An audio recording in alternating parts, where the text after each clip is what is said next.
ခုကဘာမှမပြောခင်ဒီဗီဒီယိုလေးကိုအရင်ကြည့်မြင်မှုမယ်လို့ထင်တယ်နော်မြင်မှုမယ်လို့ထင်တယ်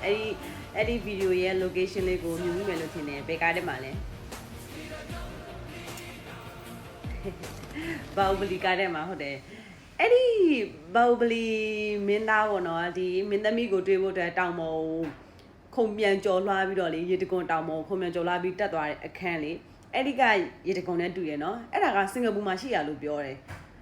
အဲ့ဆိုလို့ရှိရင်ဘာဝလီကားတွေကတကယ်ရိုက်ထားတဲ့အဲ့ရေတကွန်ကစိတ်ကူးရင်ဆန်ဆန်လားဒါမှမဟုတ်သူတို့အိန္ဒိယမှာရှိတဲ့ရေတကွန်လားဒါမှမဟုတ်အခုမြင်တွေ့နေရတဲ့စင်ကာပူကရေတကွန်လားဘယ်ဒီကွန်မှာရိုက်ထားလဲမသိဘူးเนาะဒါပေမဲ့အခုခုနကပြသွားတဲ့ဗီဒီယိုတွေကရေတကွန်ကတော့စင်ကာပူမှာရှိရလို့တော့ကြားတယ်စင်ကာပူမှာရှိရလို့တော့သိတယ်ပေါ့เนาะအဲ့ဒီဟာတော်တော်တူတယ်ဘာဝလီကားတဲ့ရေတကွန်နဲ့တော်တော်တူတယ်အဲ့ဒီဟာအောက်မှာဆိုလို့ရှိရင်လည်းပဲခုနကြည့်လိုက်တယ်မလားအောက်မှာဆိုလို့ရှိရင်လည်းပဲဒီဘာဝလီမင်းသားကရှိပါအနေနဲ့ဒီဖျားရဲ့ကြောက်တုံးလေကြောက်တုံးအဲ့ဖျားကိုမားတဲ့အခန်းနေဆိုအဲ့နားပဲလေပြီးတော့ရေတကွန်အပေါ်တက်ပြီးတော့မင်းသမီးနဲ့တွေ့ဖို့အတွက်ခုံပြန်ကြော်လွှားပြီးတော့ဒီတချင်းအခန်းနေဆိုရင်လည်းပဲဒီအဲ့ဒီရေတကွန်နဲ့တူရယ်နော်